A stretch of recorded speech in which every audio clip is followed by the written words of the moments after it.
السلام علیکم ورحمۃ اللہ وبرکاتہ۔ ان الحمد للہ نحمده ونستعینه ونستغفره ونعوذ باللہ من شرور انفسنا ومن سیئات اعمالنا من يهده الله فلا مضل له ومن يضلله فلا هادي له ونشهد أن لا إله إلا الله وحده لا شريك له ونشهد أن محمدا عبده ورسوله أما بعد فإن خير الحديث كتاب الله وخير الهدي هدي محمد صلى الله عليه وسلم وشر الأمور محدثاتها وكل محدثة بدعة وكل بدعة ضلالة وكل ضلالة في النار أعوذ بالله السميع العليم من الشيطان الرجيم بسم اللہ الرحمن الرحیم یا ایہا الذین آمنوا اتقوا اللہ حق تقاته ولا تموتن الا وانتم مسلمون یا ایہا الناس اتقوا ربکم الذی خلقکم من نفس واحدہ وخلق منها زوجها وبث منهما رجالا كثيرا ونساء واتقوا الله الذي تساءلون به والأرحام إن الله كان عليكم رقيبا يا أيها الذين آمنوا اتقوا الله وقولوا قولا سديدا يصلح لكم أعمالكم ويغفر لكم ذنوبكم ومن يطع الله ورسوله فقد فاز فوزا عظيما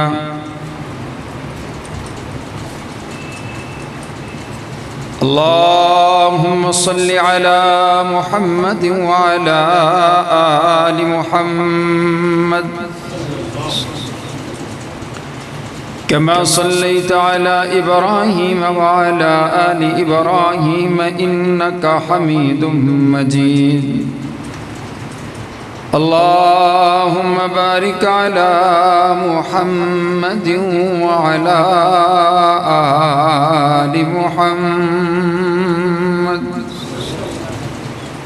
كما باركت على إبراهيم وعلى آل إبراهيم إنك حميد مجيد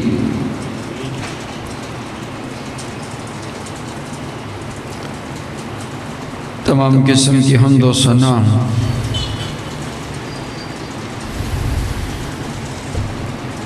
تعریفات تمجیدات کبریائی بڑائی یکتائی اور شہنشاہی اس ایک اللہ رب العالمین کے واسطے جو ساری کائنات کا خالق بھی ہے، ساری کائنات کا مالک بھی ہے، ساری کائنات کا داتا بھی ہے اور ساری کائنات کا مشکل کشا بھی ہے، ساری کائنات کا حاجت روا بھی ہے اور ساری کائنات کی بگڑی کو بنانے والا بھی ہے۔ داتا بھی وہی ہے، غوث اعظم بھی وہی ہے، دستگیر بھی وہی ہے، لجپال بھی وہی ہے۔ درود و سلام آقائے دو جہاں امام الاولین امام الآخرین سیدنا حضرت محمد رسول اللہ صلی اللہ علیہ وسلم پر قابل صد احترام واجب الاحترام بزرگوں بھائیوں اور عزیز ساتھیوں، میری معززات مکرمات اسلامی ماؤں اور بہنوں،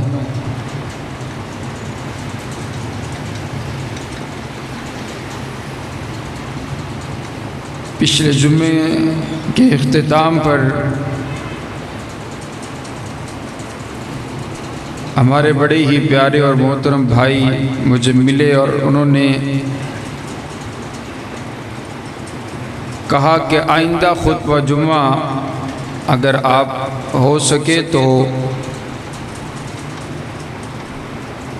رشتوں کے حوالہ سے گفتگو کی جائے۔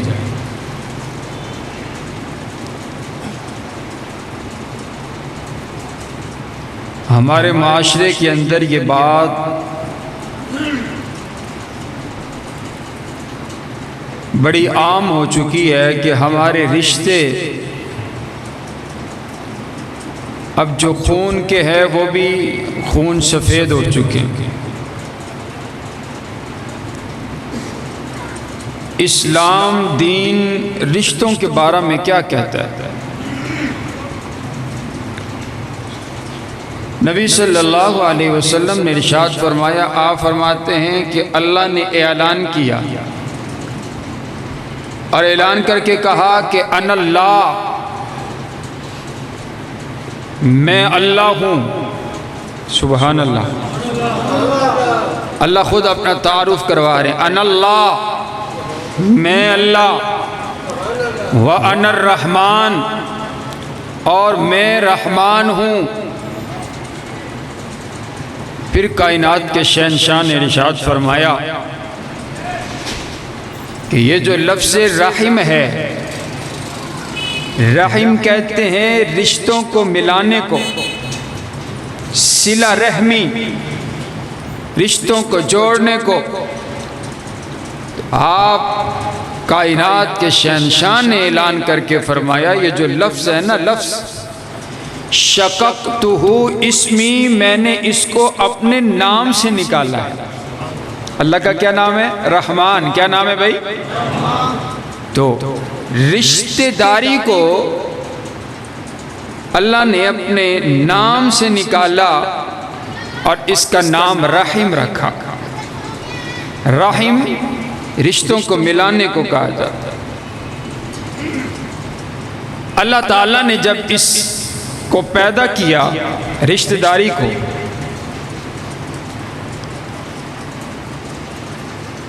تو پھر اللہ تعالیٰ نے حکم فرمایا کہ جا زمین پر چلی جا۔ تو قامت الرحم تحت العرش، یہ جو رشتہ داری ہے یہ اللہ کے عرش کے نیچے جا کر کے چمٹ گئی اور اللہ سے التجا کرنے لگی کہ مجھے زمین پر مت بھیجیے، یہ لوگ میرے ٹکڑے ٹکڑے کر کے رکھ دیں گے، یہ انسان مجھے توڑ کر کے رکھ دیں گے، مجھے زمین پر مت بھیجیے۔ اب جو جملہ کائنات کے پروردگار نے ارشاد فرمایا ہے، میں صرف ایک یہی بات کہہ دوں تو مکمل گفتگو کا حق ادا ہو جاتا ہے۔ کائنات کا شہنشاہ کہتے ہیں تو جا زمین پر، جو تجھے توڑے گا میں پروردگار اس بندے سے اپنا تعلق توڑ ڈالوں گا، اور جو تجھے جوڑے گا میں اس کے ساتھ جڑ جاؤں گا۔ کتنی بڑی بات۔ معنی یہ ہے کہ اگر کوئی چچے سے اپنی رشتہ داری توڑتا ہے تو معنی یہ ہے کہ اس نے اللہ سے توڑ لی۔ اگر کوئی اپنی بہن سے رشتہ داری توڑتا ہے تو اس نے اللہ سے تعلق توڑ لیا۔ کوئی اپنے بھائی سے تعلق توڑتا ہے تو وہ یہ نہ سمجھے کہ میں نے صرف بھائی سے تعلق توڑا ہے۔ اللہ کہتا ہے تو توڑ کے دکھا، توڑ کے دکھا اپنے بہن بھائیوں سے تعلق، پھر تیرا اور میرا کوئی تعلق باقی نہیں رہے گا۔ معزز سامعین، جو بندہ رشتوں کے حقوق ادا نہیں کرتا، جو بندہ رشتوں کے بارے میں بڑا کمزور ہے، ہاں ہے نمازی، ہے حاجی، ہے قرآن کا قاری، ہے بہت بڑا عالم، ہے تہجد گزار، ہے پہلی صف میں نماز پڑھنے والا، ہے سنت کو اپنانے والا، اہل الحدیث وہابی، لیکن اگر اس کے رشتے محفوظ نہیں ہیں، اللہ اس کی نمازیں قبول نہیں کرتا، اللہ اس کے روزے قبول نہیں کرتا، اللہ اس کا حج قبول نہیں کرتا، اللہ اس کی دعائیں قبول نہیں کرتا، اللہ اس کے اعمال قبول نہیں کرتا۔ سوموار جمعرات کو فرشتے نامہ اعمال لے کر کے رب کبریا کے پاس حاضر ہوتے ہیں، ہمارے اعمال پیش ہوتے ہیں۔ تو جب اعمال پیش ہوتے ہیں تو فرشتے عرض کرتے ہیں ایک بندے کے بارے میں، اللہ یہ بندہ بڑا نمازی، 5 وقت کی نماز پڑھنے والا، یہ بہت بڑا عبادت گزار، قرآن کی تلاوت کرنے والا، تہجد کی نمازوں کو ادا کرنے والا، صدقہ اور خیرات کرنے والا ہے، لیکن ایک کمی ہے اس کے اعمال کے اندر کہ یہ اپنے بھائی سے بات نہیں کرتا، اپنی بہن سے اس نے اپنا تعلق توڑا ہوا ہے، اس نے اپنے رشتہ داروں سے منہ موڑا ہوا ہے۔ سنیے کائنات کا پروردگار آگے سے کیا کہتا ہے، اللہ اعلان فرماتے ہیں، اللہ کہتے ہیں جاؤ انظروا حتی یستریحا، اس کے اعمال لے کر کے چلے جاؤ، اور ہاں 3 دن تک انتظار کرنا، 3 دن تک اگر یہ بندہ اپنے رشتہ داروں سے صلح کر لے تو پھر آئندہ اس کے اعمال لے کر کے آنا، اگر یہ اپنے رشتہ داروں سے صلح نہ کرے تو اس کے اعمال میرے پاس لے کر کے نہ آنا، اس کے اعمال کی کوئی ضرورت نہیں ہے۔ اس کی نمازیں، روزے، صدقات، خیرات سب کچھ ایک سائیڈ پہ ہے، اللہ کہتا ہے اس کے اعمال پھر میرے سامنے پیش نہ کرنا، کتنی بڑی بات ہے۔ عزیز سامعین، نبی علیہ السلام کی حدیث ہے۔ تیسری بات میں کہنے لگا ہوں، ذرا توجہ آپ کی میری طرف ہونی چاہیے، نگاہیں آپ کی میری طرف، میری طبیعت کچھ تھوڑی سی ناساز ہے، بہت لمبا سفر اور تھکن، تو میں چاہتا ہوں ذرا آپ دھیرے دھیرے سے باتوں کو سمجھتے چلے جائیں، توجہ میری طرف رکھیں۔ صحیح بخاری کی روایت ہے، نبی علیہ السلام نے واضح اعلان فرمایا، آپ عربی کے جملے سنیں گے تو آپ کو سمجھ آ جائے گی۔ حضور نے واضح ارشاد فرمایا، آپ فرماتے ہیں لا يدخلون الجنت قاطع، رشتہ داریوں کو توڑنے والا بندہ لا يدخلون الجنہ، جنت میں جائے گا ہی کوئی نہیں۔ جو شخص رشتہ داریوں کو توڑتا ہے، آپ نے دیکھا نہیں ہے حاجی صاحب حج کر کے آئے نے لیکن بہن نو ملن نہیں گئے، بہت بڑے قاری ہیں، بہت بڑے عبادت گزار ہیں، لیکن جب بولتے ہیں تو عجیب گفتگو ہے۔ بہت بڑے حاجی صاحب ہیں اور بہت نماز کے پابند ہیں، لیکن گفتگو کرتے ہیں تو زبان سے آگ نکلتی ہے، اور کیا کہتے ہیں، فلاں بندہ میرے جنازے وچ نہ آئے، تو میرا بھرا ہے ٹھیک ہے، لیکن تیرا اور میرا تعلق آج تو بعد ختم ہو گیا، تو میرے جنازے تے نہیں آنا، میں تیرے کار نہیں آنا، تو میرے کار نہیں آنا۔ اور چھوٹی چھوٹی باتوں پر ہم رشتہ داری توڑ دیتے ہیں۔ ہمارے معاشرے میں ایک عجیب تماشا ہے کہ اگر بھائی نے رشتہ مانگا ہے تو بہن نے انکار کر دیا، بھائی نے انکار کر دیا، تو آگے سے یہی جواب آتا ہے، ٹھیک ہے تسی انکار کر چھڑے ہے، ہون ٹوڈا ساڈا جیونا مرنا ختم، آج تو بعد ٹوڈا ساڈا کوئی تعلق نہیں ہے۔ کتنی آسانی سے، کتنی بڑی بات، بھلا کوئی خون کے رشتے بھی بھلا ٹوٹتے ہیں، ہم نے اپنے رشتوں کو تماشا بنا کر کے رکھ دیا۔ اب آگے سے سوال پیدا ہوتا ہے، کہتے ہیں حضرت فاروقی صاحب کیا کریں، وہ بندے چنگے کوئی نہیں، انہاں دا اخلاق چنگا کوئی نہیں، او زیادتی کر دینے، او چغلیاں کر دینے، اور رشتے چنگے کوئی نہیں، او بندے نیک کوئی نہیں، او بندے اخلاق دے اچھے کوئی نہیں، اسی تاں انہاں نہ نہیں مل دے۔ عجیب بات ہے نا، حاجی صاحب ہو گئے ہیں، داڑھی رکھ لی ہے، نماز پڑھنے لگ گئے ہیں، نیک بن گئے ہیں، تو اب انہوں نے گناہگاروں سے تعلق توڑ دیے، اب انہوں نے گناہگاروں سے تعلق چھوڑ دیے، اب ان کا کیٹیریا اب ان کا گروہ جو ہے وہ نیک لوگ بن گئے۔ حضرات گرامی قدر، اللہ کو یہ ادا پسند کوئی نہیں ہے۔ جتنا بندہ اللہ کے قریب ہوتا جائے پھر اس کے اندر عاجزی آتی چلی جائے اور اپنے رشتہ داروں کے ساتھ اچھا تعلق ہوتا چلا جائے۔ اب سوال یہ پیدا ہوتا ہے حضرت جی اس نے زیادتی کی ہے، اس کی غلطی ہے، بھلا وہ معافی مانگے، میں معافی کیوں مانگوں؟ بھلا میں اس سے معافی کیوں مانگوں؟ حضرات گرامی قدر دیکھئے، جو بندہ پہل کر لیتا ہے، جو بندہ سلو کر لیتا ہے، اللہ اس کو کیا انعام عطا کرتا ہے۔ آپ توجہ میری طرف رکھیں نا، میری طرف دیکھیں۔ میں آپ سے ایک سوال کرتا ہوں، اگر کوئی بہت امیر بندہ کھڑا ہو کر کے یہ کہے اگر تسی دوویں بھرا صلح کر لو نا تے میں تانوں فلاں سوسائٹی چ ایک پلاٹ ٹوڑے نہ کر چھڑاں گا، اگر تسی صلح کر لو نا تے تانوں اتنے لاکھ روپیہ انعام دیتا جائے گا۔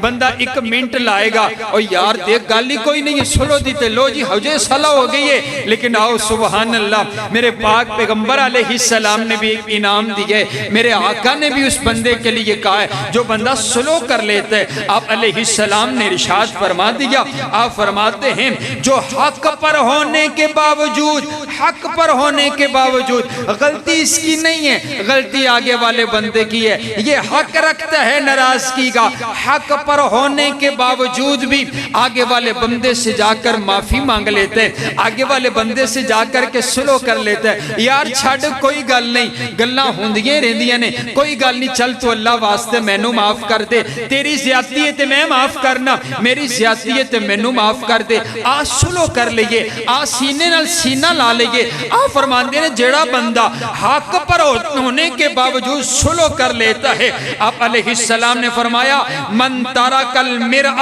وان کان محقا، اگر حق پر ہونے کے باوجود اگر کوئی انسان صلح کر لیتا ہے میں اس کو جنت میں ایک محل کی ضمانت دیتا ہوں۔ سبحان اللہ، سبحان اللہ، جنت میں ایک محل کی ضمانت۔ پتہ ہے جنت کیڑی ہے؟ اگلی حدیث سنو، آپ نے ارشاد فرمایا موضع صوت فی الجنہ خیر من الدنیا وما فیہا۔ آج لوگ کی یورپ نو ویکھن نو ترستے نے تے امریکہ نو ویکھن نو ترستے نے تے آکھدے نے واہ کیا بات ہے، کیا بلڈنگاں نے، کیا سہولیات نے۔ حضور فرماندے نے دنیا اور آخرت، دنیا دے وچ جو کچھ ہے سارا کچھ جننے ملک نے جنی سہولیات نے سارا کچھ اکٹھا کر لیتا جاوے نا تے جنت دی ایک غز زمین دا مقابلہ بھی نہیں کر سکتا، جنت کی ایک غز زمین۔ حضرات گرامی قدر، نبی علیہ السلام کی سیرت دیکھیے، جب آپ علیہ السلام پر پہلی وحی نازل ہوئی نا تو حضرت جبریل علیہ السلام آئے، تو آپ نے جب جبریل کو دیکھا آپ کے جسم پر کپ کپی طاری ہو گئی، اور جبریل نے آ کے کہا اقرا، پڑھیے، آپ نہیں پڑھتے ہیں۔ پھر جبریل نے کہا اقرا بسم ربک الذی خلق، اپنے رب کا نام لے کر کے پڑھیے، اپنے رب کے نام کے ساتھ پڑھیے۔ پھر میرے آقا پڑھنے لگے، پہلی وحی آئی، جب جبریل چلے گئے نا تو میرے آقا اسی انداز میں پہلی مرتبہ جبریل کو دیکھا ہے، آ کر کے سیدہ خدیجہ رضی اللہ تعالی عنہا کے پاس پہنچے ہیں۔ تو میں قربان جاؤں اپنی اماں جان پر، بیوی ہو تو ایسی ہو، میرے آقا کو دلاسے دیتی ہیں۔ میرے آقا بڑے پریشان ہو گئے، آپ عرض کرتی ہیں آقا آپ پریشان نہ ہوئیے، آپ پریشان نہ ہوئیے، اللہ آپ کو کبھی ضائع نہیں کرے گا، آپ کی مدد ضرور فرمائے گا۔ کیوں؟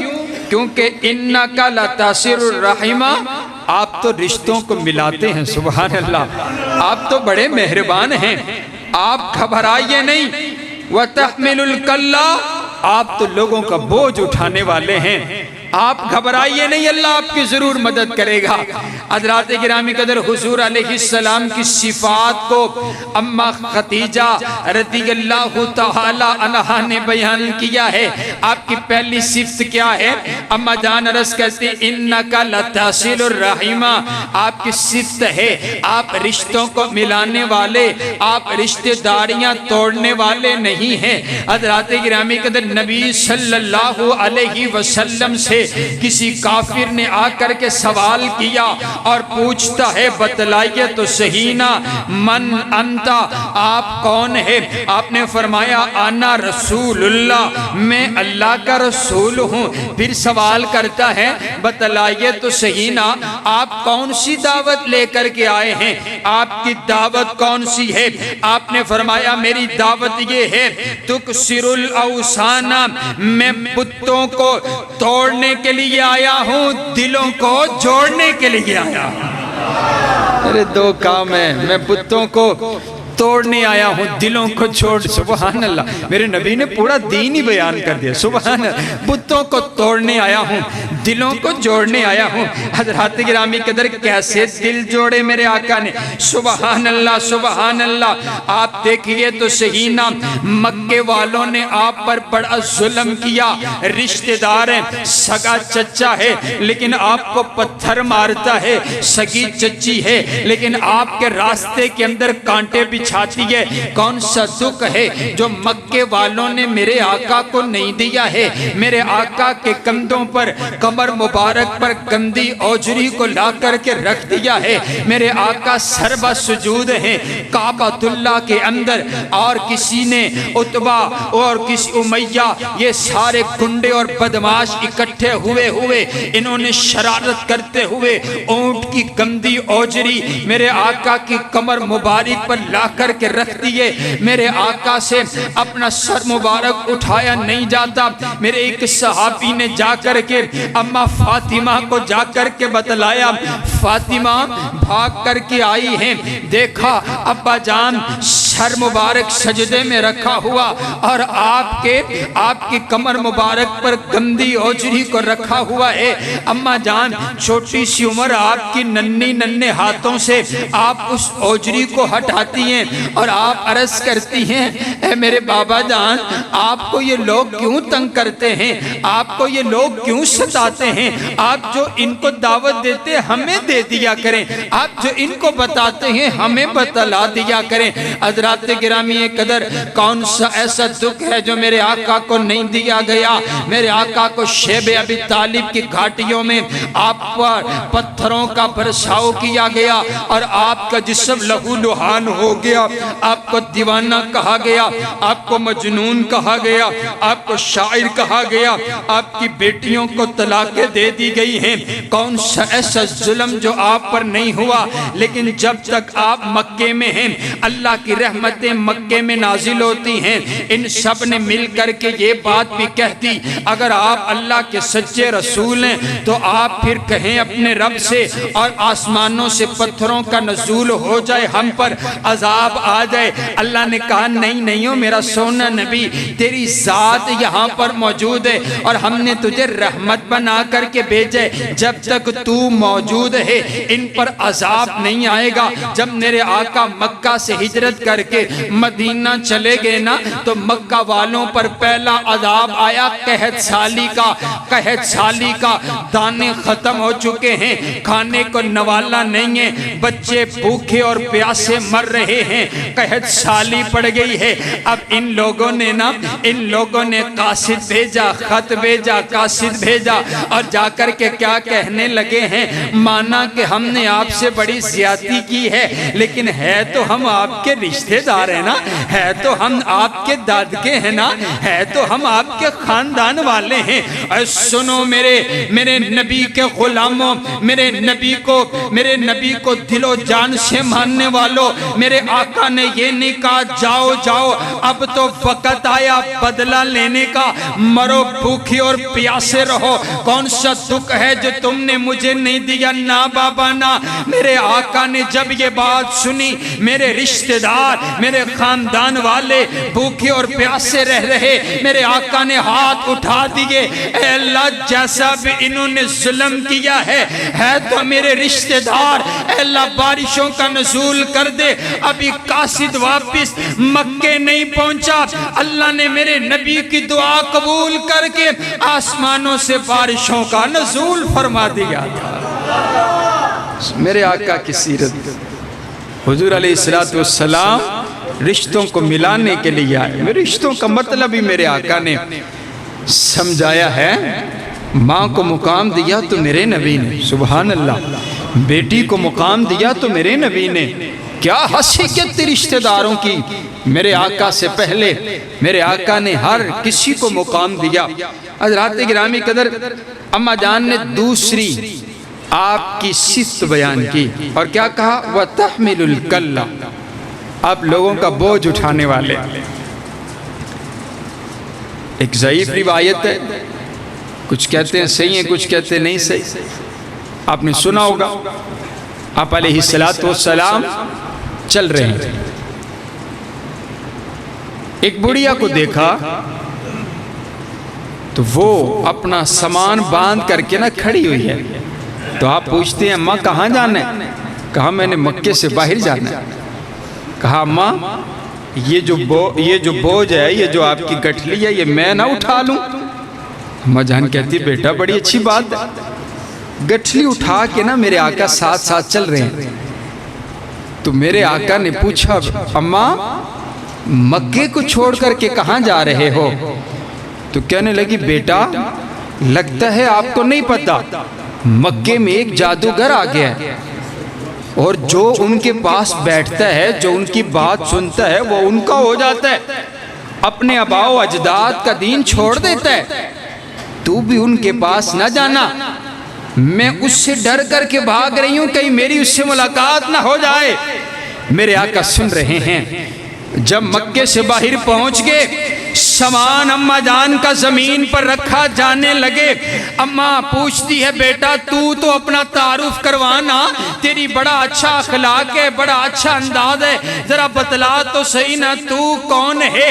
کہا اماں جان جن سے ڈر کر کے بھاگ رہے ہو میں وہی محمد ہوں۔ کہا اگر جادوگر ایسا ہے، اگر اس کی صفات ایسی ہے تو پھر مجھے کوئی اعتراض نہیں، کلمہ پڑھائیے، میں مسلمان ہونا چاہتی ہوں۔ میرے آقا بوجھ اٹھایا کرتے۔ اور ایک تو یہ ہے نا جسمانی طور پر، دوسرا یہ ہے کہ میرے آقا بیواؤں کا سہارا بنا کرتے۔ اماں جان نے یہ بھی صفت بیان کی، بیواؤں کا سہارا بنا کرتے۔ آپ محنت کر کے جو آپ کے پاس پیسے ہوتے وہ آپ گھر میں نہیں رکھتے، آپ غریبوں مسکینوں کا سہارا بنا کرتے، ان کے قرضے اتار دیا کرتے۔ بیواؤں کا بوجھ اٹھانا نبی علیہ السلام نے کس انداز کے ساتھ مدد کی ہے۔ مجھے ایک واقعہ یاد آیا، نبی علیہ السلام چل رہے ہیں تو میرے نبی کا ایک یار ہے جو بڑا غریب ہے، ان کے گھر میں ان کی بہنیں بھی ہیں اور گزر بسر بڑا مجبوری طور ہوتا ہے۔ تو حضور علیہ السلام نے جب ان کی مجبوری دیکھی نا، گھر کے حالات دیکھے، یہ واقعہ سمجھئے گا کہ کسی کی مدد کرنی ہے تو کیسے کرنی ہے۔ جب گھر کے حالات دیکھے نا تو ان کے پاس ایک سوال، میرے آقا نے یہ نہیں کہا یہ دیکھو میں تمہیں، طریقہ دیکھیے، حضور علیہ السلام کے ساتھ چل رہے ہیں تو اس صحابی کے پاس نا ایک سواری ہے جو بڑی کمزور سی ہے، چلتی کوئی نہیں، بڑی کمزور سی سواری ہے۔ تو حضور فرماتے ہیں یار اے سواری میں نو بیچ دے، بتا کیا لیتا ہے، کتنی قیمت لیتا ہے۔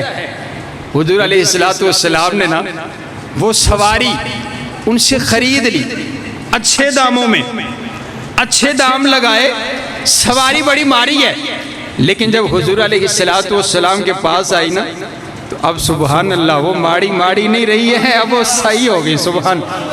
تو آپ جب واپس تشریف لے کر کے آئے تو آپ نے وہ جو قیمت تھی وہ بھی ان کو ادا کر دی، اور کہا یہ اونٹنی جو ہے میری طرف سے آپ تحفہ لے کر کے چلے جائیے۔ صبح مدد بھی کر دی۔ یہ انداز حضور علیہ السلام کا کہ کسی غریب مسکین ضعیف بیوہ کو دیکھنا ہے اور اس کی مدد کرنی ہے، تو جیسا ہمارا معاشرہ ہے، ایک شاپر ایک 500 روپے کا نوٹ پکڑایا جا رہا ہے اور 10 لوگ کھڑے ہوئے تصویر بنانے کے لیے، اور وہ بیچاری اپنی عزت اپنا آنچل بچاتی ہوئی نگاہیں جھکاتی ہوئی کھڑی ہوئی ہے، اور یہ بہت بڑے بڑے سخی 500 کا نوٹ پکڑاتے ہوئے سریعام بتا رہے ہیں کہ دیکھو ہم فلاں بندے کی مجبوری کا اس میں مدد کر رہے ہیں، ہم بہت بڑے سخی ہیں۔ نہیں حضرات گرامی قدر، لوگوں کی عزت کا خیال رکھتے ہوئے نبی علیہ السلام بوجھ اٹھایا کرتے۔ آپ بھی ایسا کیا کیجئے نا، اگر کسی مسکین کو دیکھئے، کسی بیوہ کو دیکھئے، کسی یتیم کو دیکھئے، آپ اس کے سر پر ہاتھ رکھئے، آپ اپنے پیسوں سے آپ اس مسکین کی مدد کیجئے۔ جو بندہ ضعیف مسکین کی مدد کرتا ہے اسے انعام کیا ملتا ہے؟ آپ علیہ السلام نے فرمایا، آپ فرماتے ہیں التساعی علی الارملہ والمسکین کالمجاہد فی سبیل اللہ۔ آپ فرماتے ہیں جو بندہ کسی مسکین ضعیف کی مدد کرتا ہے وہ ایسے ہی ہے جیسے ایک مجاہد جہاد فی سبیل اللہ میں اپنی جان کو ہتھیلی پر رکھ کر کے میدان میں اتر پڑتا ہے، تلوار چلاتا ہے، نیزہ چلاتا ہے، اپنی جان کو سامنے رکھتے ہوئے اللہ کے لیے لڑتا ہے، اللہ کی عزت کے لیے لڑتا ہے۔ اس کی عظمت اور شان اور مقام کیا ہے؟ آپ فرماتے ہیں موت آنے سے پہلے پہلے اللہ اس کو جنت کا ماحول دکھلا دیتا ہے۔ آپ فرماتے ہیں اس کے خون کا قطرہ زمین پر بعد میں گرتا ہے، اللہ اس کے سارے گناہ پہلے معاف کر دیتا ہے۔ آپ فرماتے ہیں 70 آدمیوں کی وہ بندہ سفارش کر کے ان کو جنت میں لے کر کے جائے گا۔ آپ فرماتے ہیں مجاہد جہاد کرنے والے کو اللہ قبر کے عذاب سے محفوظ کر دے گا۔ یہ ساری عظمت ایک مجاہد کی جو اللہ کے لیے لڑنے والا۔ اب حضور کی حدیث سنیے، آپ فرماتے ہیں جو بندہ کسی ضعیف کسی مسکین کی مدد کرتا ہے وہ ایسے ہی ہے جیسے ایک مجاہد اللہ کے راستے میں جہاد کرتا ہے۔ وہ اپنی جان ہتھیلی پہ رکھ کر کے جاتا ہے، یہ چھپ کر کے۔ صدقہ وہ ہے کہ بائیں ہاتھ کو بھی پتہ نہ چلے۔ رات کی تاریکی میں امام زین العابدین جب دنیا سے رخصت ہوئے تو آپ کو غسل دیا گیا، تو آپ کے کندھے پر نشان نظر آئے تو لوگ حیران رہ گئے۔ پتہ چلا کہ امام رات کی تاریکی میں اپنے کندھے پر راشن رکھ کر کے غریب مسکین ضعیف لوگوں تک پہنچایا کرتے تھے۔ آج تک ان کو پتہ ہی نہیں ہے ہمیں پہنچا کر کے کون جاتا رہا۔ آپ دنیا سے رخصت ہوئے تو معلوم پڑا ہے۔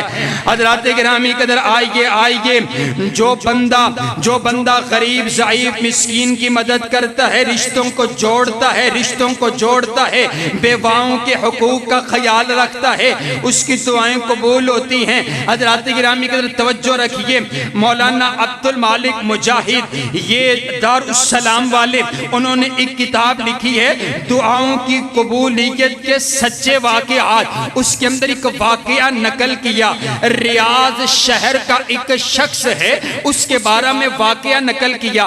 مکے میں رہنے والا ایک بڑا معزز شخص ہے، وہ رات کو سویا، جب رات کو سویا اس کو خواب کے اندر ایک شخص دکھلایا گیا اور بتلایا گیا کہ یہ فلاں شخص ہے، فلاں جگہ پر رہنے والا ہے اور اس کا یہ نمبر ہے، اس کو فون کر کے نا اس کو عمرہ کرواؤ، اس کو عمرہ کرواؤ۔ وہ جب اٹھا اس نے کہا شاید یوں ہی خواب آ گیا ہے۔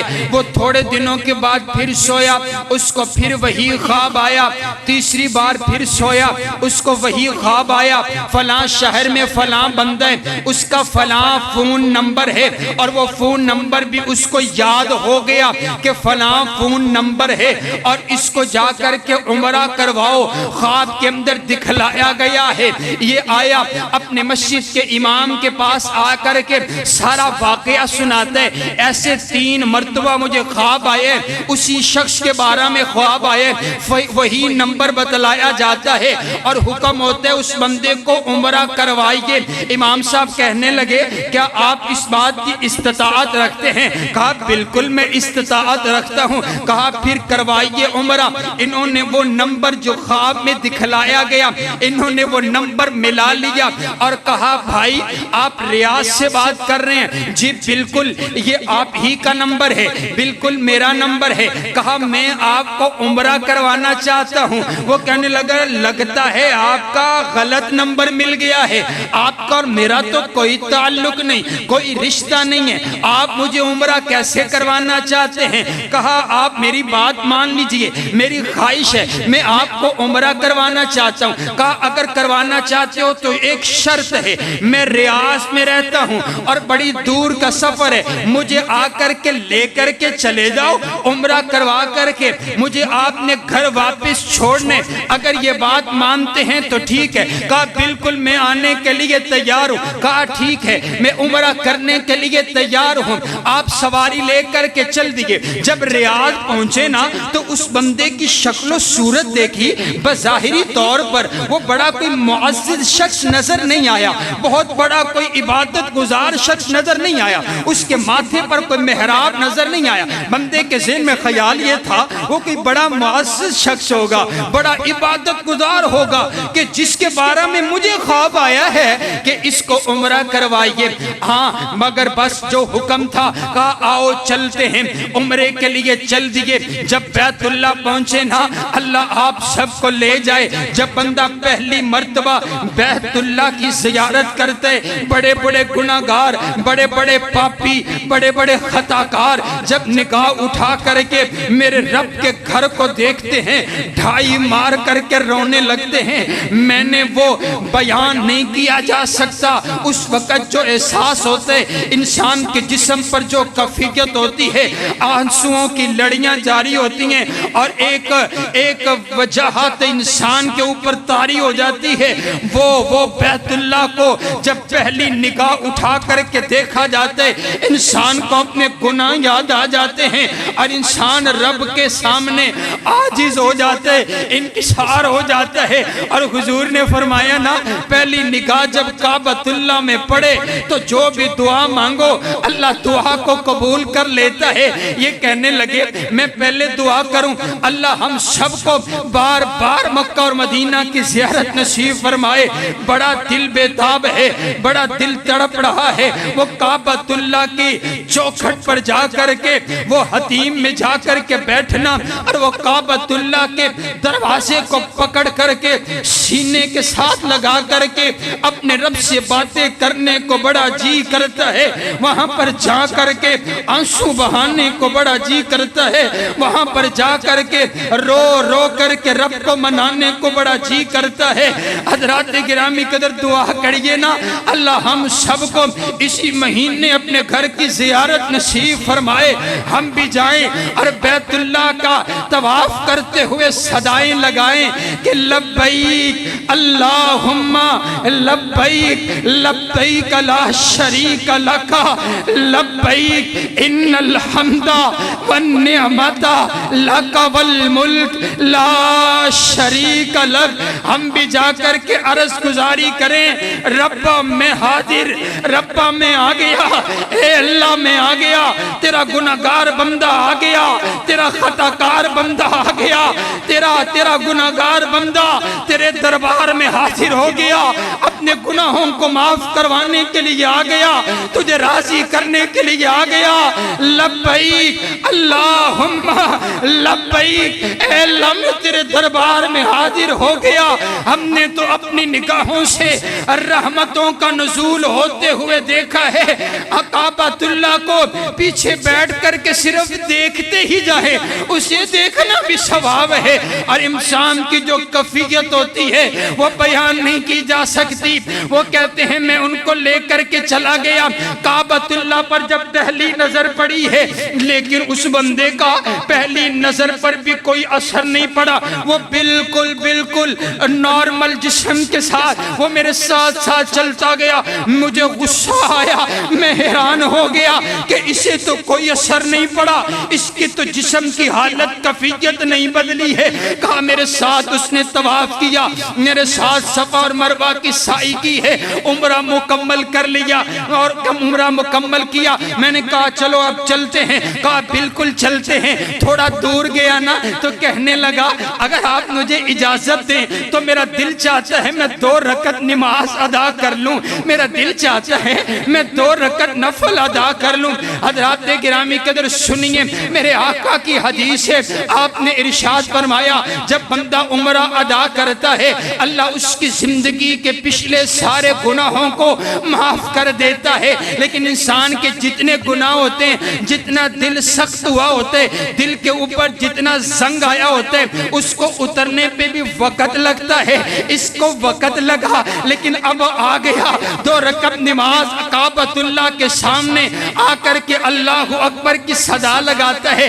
اب یہ کہنے لگے میں اس کو دیکھتا رہا، پہلے اس کی نماز بھی ایسی، طواف بھی ایسا، بالکل نارمل انداز، لیکن اب اس نے قیام شروع کیا تو لمبا قیام کر دیا، رکوع کیا تو لمبا رکوع کر دیا، سجدے میں گیا تو لمبا سجدہ کیا، اتنا لمبا سجدہ کیا، اتنا لمبا سجدہ کیا، سجدے میں پڑ کر کے، سجدے میں گر کر کے صدائیں لگائی، سبحان ربی الاعلیٰ، سبحان ربی الاعلیٰ، سبحان ربی الاعلیٰ، کہا صدائیں لگاتا رہا، سجدہ اتنا لمبا ہو گیا۔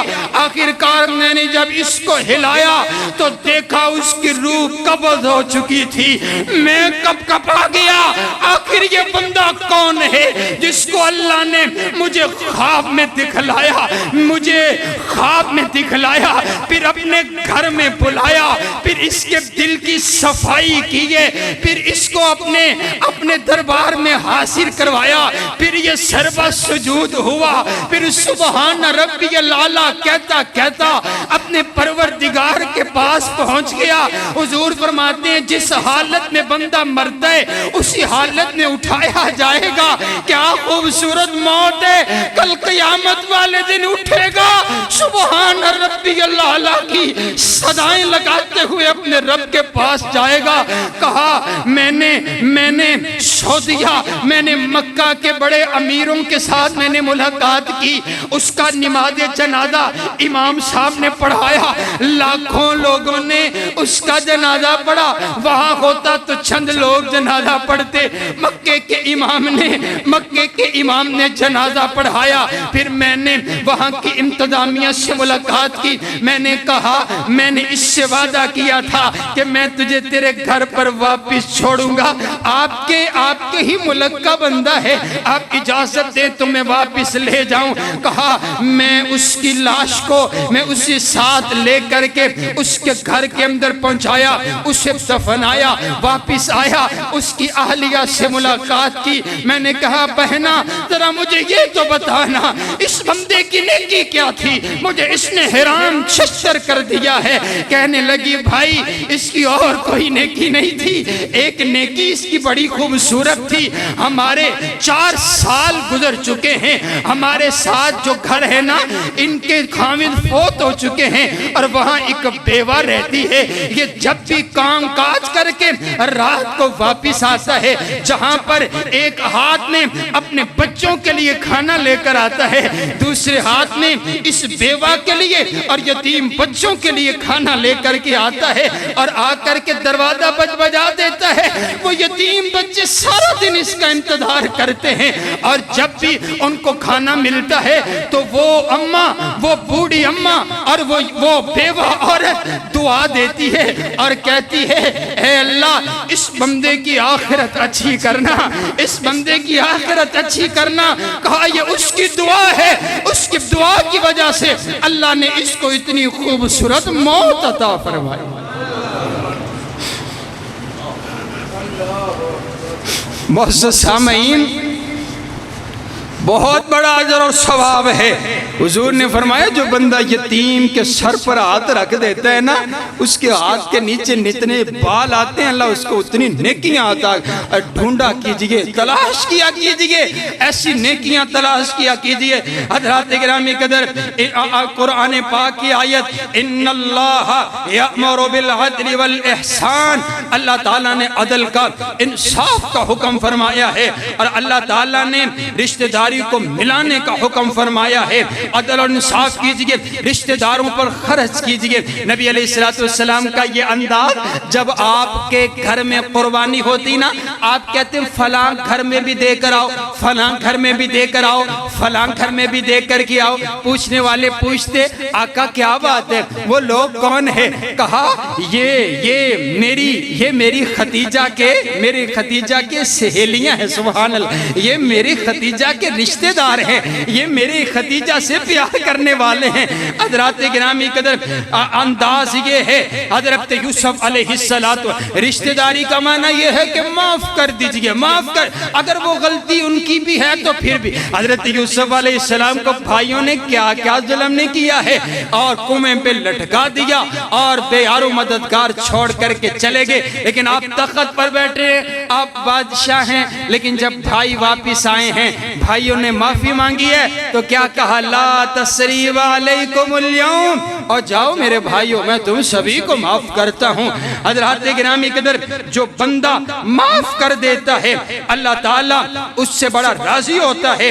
اور حضرات گرامی قدر، نبی علیہ السلام کی حدیث سنیے، جو بندہ یہ چاہتا ہے نا اس کے رزق میں اضافہ ہو، حضور فرماتے ہیں من احب ان یبسط لہ فی رزقہ، جو بندہ یہ چاہتا ہے اس کے رزق میں اضافہ ہو جائے، وہ صلہ رحمی کیا کرے، اپنے رشتوں کو ملایا کرے، اللہ اس کے رزق میں برکت عطا کر دے گا۔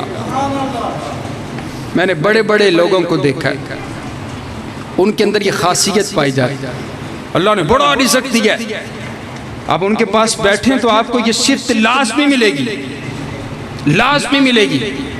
میں نے چلے بات کہہ دیتا ہوں، میں نے اپنے مشاہدے میں دیکھا، ہمارے شہر میں میاں صاحبان ہیں، اللہ تعالیٰ نے بڑا ان کو نوازا ہے۔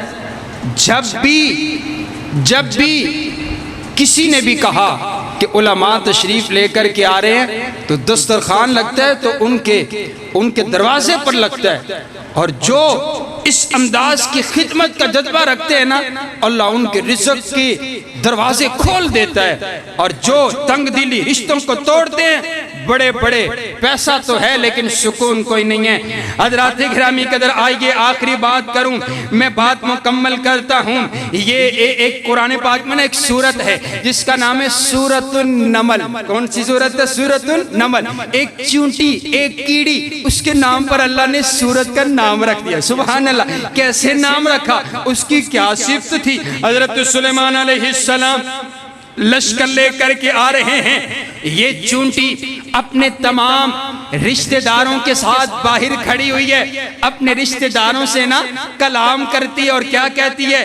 یا ایتھا النمل ادخلوا مساکنکم، او چونٹیوں، او میری سہیلیوں، او میرے رشتہ داروں، چلو چلو اپنے گھر میں لوٹ چلو، اپنے بلوں میں چلے جاؤ، اپنے گھروں میں چلے جاؤ، لشکر آ رہا، انہیں کوئی پتہ نہیں، وہ آپ کو اپنے پاؤں کے نیچے رون ڈالیں گے، چلے جاؤ چلے جاؤ۔ خیر خائی کی ہے نا، اپنے رشتہ داروں کی خیر خائی کی ہے، خیر خائی کی ہے۔ اللہ کو یہ ادا اتنی پسند آئی ہے، اللہ نے جو اس چونٹی نے، اس کیڑی نے کلام کیا ہے، اللہ نے اس کلام کو قرآن بنا دیا ہے۔ قیامت تک کے لیے جب تک قرآن پڑھتا رہا جائے گا اس چونٹی کا ذکر ہوتا رہے گا، سبحان اللہ۔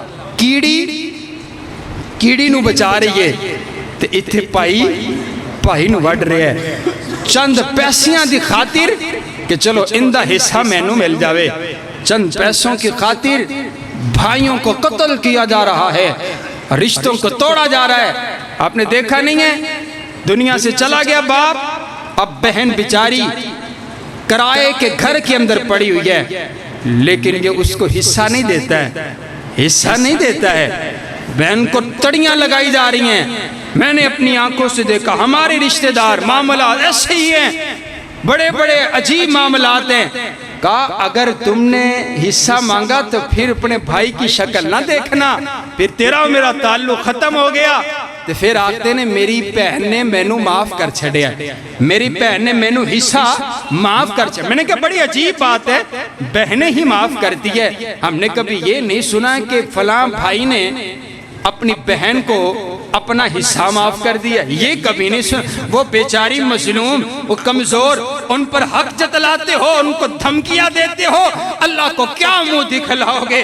حضرات گرامی ادھر آئیے، آخری بات، ہر بندہ یہ چاہتا ہے کہ میری عمر لمبی ہو، مجھے اللہ لمبی عمر عطا کرے۔ آؤ میں تمہیں نسخہ دینے لگا ہوں۔ حضور علیہ السلام کی حدیث ہے، آپ فرماتے ہیں جو رزق میں اضافہ چاہتا ہے رشتہ داریوں کو ملائے، اور جو اپنی عمر لمبی چاہتا ہے وہ بھی رشتہ داروں سے اچھا سلوک کیا کرے۔ سبحان اللہ، سبحان اللہ۔ حضرات گرامی قدر، جو بندہ اور آخری بات کروں، رزق میں اضافہ ہوتا ہے۔ صحیح بخاری کی روایت ہے، صحیح بخاری کی روایت، ایک بندے نے نا، ایک بندہ غریب، اسے پیسے کی ضرورت، اس نے اپنی زمین بیچ دی۔ اس نے جب اس نے اپنی زمین بیچ دی نا، پیسے لے کر کے گھر واپس آ گیا، سودا طے ہو گیا۔ جا کر کے جب اس بھائی نے جا کر کے اس میں ہل چلایا تو زمین کے نیچے سے ایک سونے کا مٹکا نکلا۔ وہ سونے کا مٹکا لے کر اس بھائی کے پاس چلا گیا، کہنے لگا بھائی میں نے تجھ سے زمین خریدی تھی، اس میں سے یہ سونا نکلا، یہ تیرا ہے، آپ رکھ لیجئے۔ کہا بھائی میں نے زمین تجھے بیچ دی، اب اس میں جو کچھ ہے وہ تیرا۔ کہتے ہیں نہیں میں نے آپ سے زمین خریدی ہے، سونا نہیں خریدے، زمین کی قیمت دی ہے، سونے کی قیمت نہیں دی۔ آپس میں بحث کر رہے ہیں، آپس میں تکرار ہو رہا ہے، وہ کہتا ہے تیرا ہے، وہ کہتا ہے تیرا ہے، لڑائی ہو رہی ہے، وہ کہتا ہے تیرا ہے، وہ کہتا ہے تیرا ہے، یہاں لڑائی ہوتی ہے، وہ کہتا ہے میرا ہے، یہ کہتا ہے میرا ہے۔ عجیب معاملات ہیں نا، کہنے لگے آپ کا ہے، وہ کہتا ہے نہیں، تکرار بڑھ گیا۔ ایک شخص گزر رہا تھا، کہا بھائی کیا بات ہے؟ اسے سارا ماجرا بتلایا، کہا اگر آپ مجھے منصف مانے میں آپ کا فیصلہ کر دیتا ہوں۔ کہا بالکل کیجئے، بتلاؤ آپ کو اللہ تعالیٰ نے کون سی اولاد دی؟ کہا مجھے اللہ تعالیٰ نے بیٹا دیا، جوان ہے۔ کہا مجھے اللہ تعالیٰ نے بیٹی دی، جوان ہے۔ کہا ان دونوں کا آپس میں نکاح کر دیجئے، یہ سارا سونا ان کو دے دیجئے۔ سبحان اللہ، کتنے سچے لوگ تھے۔ اللہ رزق میں اضافہ کر دیتا ہے، اللہ برکت ڈال دیتا ہے۔ حضرات گرامی قدر، ایک شخص بیمار ہو گیا، اسے بلڈ کینسر تھا، اور کہ حکیم صاحب ہے، انہوں نے واقعہ سنا۔ بلڈ کینسر کا مطلب یہ ہے کہ موت کا پیغام ہے، تمام ڈاکٹروں نے جواب دے دیا۔ وہ حکیم صاحب کے پاس آیا کر کہنے لگا مجھے کوئی حل ہے تو بتلائیے۔ کہنے لگے مجھے یہ بتاؤ تم کہاں رہتے ہو؟ کہا لاہور میں۔ کہا رشتہ دار پیچھے کہاں رہتے ہیں؟ کہا فیصل آباد میں۔ کہا کب سے ملے ہو ان سے؟ کہا 20 سال ہو گئے ہیں، میں اپنے رشتہ داروں سے ملنے کے لیے نہیں گیا۔ کہا تمہاری مالی حالت کیسی ہے؟ کہا مجھے اللہ تعالیٰ نے بڑا مال دیا ہے۔ کہا پھر ایک کام کرو، 20 دن جا کر کے اپنے غریب رشتہ داروں کے پاس گزارو، ان کی جو مدد ہونے والی ہے ان کی مدد کرو۔ 20 دن رہا، ساری مدد کی، واپس آیا، ٹیسٹ کروایا، اس کے کینسر کے تمام جراثیم ختم ہو چکے تھے۔ حضرات گرامی قدر آئیے، یہی پیغام اور یہی میسج ہے کہ نبی صلی اللہ علیہ وسلم نے ہمیں جو دین دیا ہے وہ دین صلہ رحمی کا نام ہے۔ اسلام کا دوسرا نام احساس ہے، صلہ رحمی ہے۔ حضرات گرامی قدر، تاریخ دمشق میں ایک واقعہ آتا ہے، حضرت ابو الدرداء جب فوت ہونے لگے نا تو اپنے بیٹوں سے کہا کہ جو میرا اونٹ ہے نا دمون، اسے بلاؤ۔ کہا آپ اتنے بیمار ہیں، آپ نے اس اونٹ کو کیا کہنا ہے؟ آپ سے تو اٹھا نہیں جاتا۔ اس کو بلایا گیا، اس کا اونٹ کا نام تھا دمون۔ بلایا گیا تو حضرت ابو درداء رضی اللہ تعالیٰ عنہ اس سے مخاطب ہو کر کے کہتے ہیں دمون میں نے کبھی آپ کے اوپر زیادتی نہیں کی ہے، کبھی زیادہ وزن نہیں آپ کے اوپر رکھا، کوئی آیا لینے کے لیے اسے بھی بتایا میرا اونٹ اتنی قیمت کا ہے اور اتنا وزن اٹھا سکتا ہے، کبھی زیادتی نہیں کی ہے، لیکن کبھی انجانے میں زیادتی ہو گئی ہو تو مجھے معاف کر دینا، میری شکایت اللہ کو نہ کرنا۔ یہ میرے نبی کے یار اور وفادار تھے جو جانوروں سے بھی معافی مانگا کرتے تھے۔ آئیے آج کے خطبے کا پیغام درد دل اور میسیج یہ ہے، اگر کوئی بھائی اپنے بہن سے خفا ہے، ناراض ہے، ابھی جمعے کے بعد اسے فون کیجئے، موت کا کوئی پتہ نہیں کس وقت آ جائے، یہ نہ ہو ہماری تمام نیکیاں ضائع ہو کر کے رہ جائیں۔ کوئی بھائی بھائی سے ناراض ہے تو جنت میں محل لے، صلح میں پہل کرے اور ابھی صلح کیجئے، اور کسی کو نہیں دیکھ، اپنی آکڑ، اپنی چدراہٹ، اپنی جو پگ ہے اس کو نہ دیکھے، حضور کی حدیث کو دیکھیے، جو بندہ جھک جاتا ہے اللہ اس کو بڑی عزتیں عطا کرتا ہے۔ کائنات کا پروردگار آپ کا اور میرا حامی و ناصر ہو، وآخر دعوانا